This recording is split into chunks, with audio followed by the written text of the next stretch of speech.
Now guys, we all know about China's Belt and Road Initiative, जहाँ पर अभी तक China has built more than 5,000 kilometers of railway in the entire Southeast Asian region. And when I say Southeast Asia, I mean Myanmar, Vietnam, Indonesia, Philippines, Laos, Cambodia, Singapore, Malaysia, Brunei. Now as we all know, India का south East Asia में infrastructure level पे इतना ज़्यादा outreach है नहीं. Now comparing both the scenarios, it might seem like infrastructure level पे its share Chinese dominance. ये बाहर से देख के लगेगा, बट रियलिटी कुछ और कहती है. जैसे थाईलैंड में a proposed China Thailand railway project was stalled after the domestic media of Thailand term that project as a dead trap.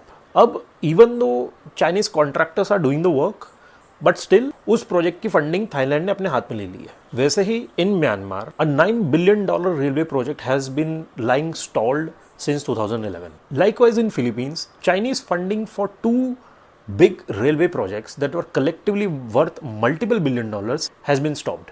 वैसे ही चाइना ने जो मेकोंग रिवर पे जो डैम बनाया है, उससे वाटर फ्लो बहुत ज़्यादा डिस्टर्ब हो चुका है. And as a result of that, ecosystems as well as जो फिशिंग करने वाली कम्युनिटीज़ हैं वियतनाम, थाईलैंड, लाओस और कंबोडिया में, उनके लाइवलीहुड्स थ्रेटन हो गए.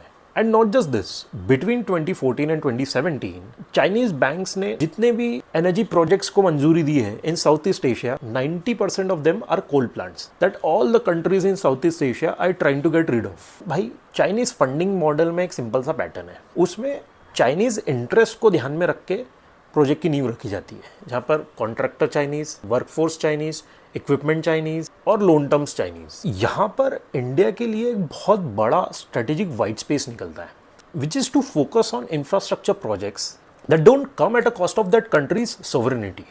Now guys, here's the insight that will dictate the entire strategic calculus of India's diplomatic, economic, cultural and infrastructure push in the Southeast Asian region.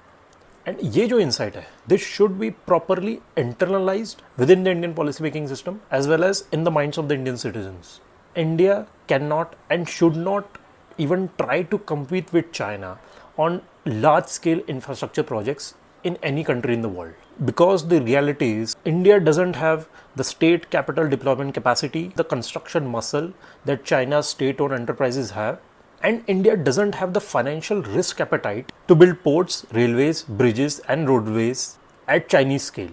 And even trying to do so would be a trap for us. Having said that, there are three specific white spaces where India can actually checkmate China on the infrastructure front in the Southeast Asian region. And in तीनों areas में China is structurally bad and is very infamous for. First,